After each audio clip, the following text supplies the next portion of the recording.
Cái gì? Cặp cho ba.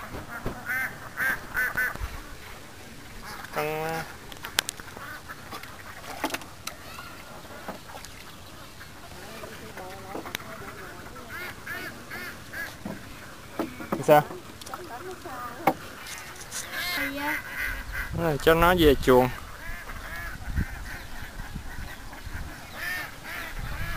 Quẹo lại, quẹo lại, quẹo chắc hiên mà. Lui lại, tôi chẳng dám nhìn đâu.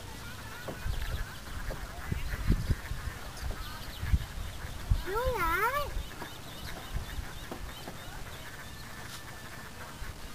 Tôi chừng có thấy gì sao? Có thấy gì?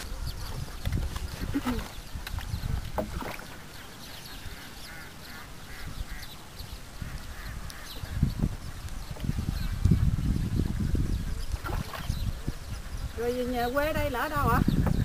Ở ngoài cầu Dâu á. Cầu đó hả? Dạ. Vô đây thấy không? Thấy vịt đồ nhóc hết trơn ha đó. Mà cho trứng một đêm rồi 2.000 trứng.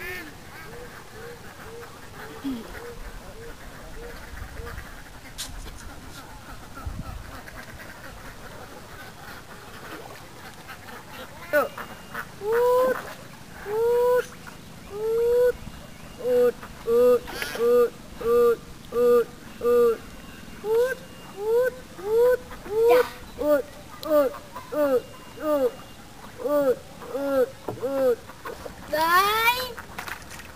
Xong rồi. Con trống đi.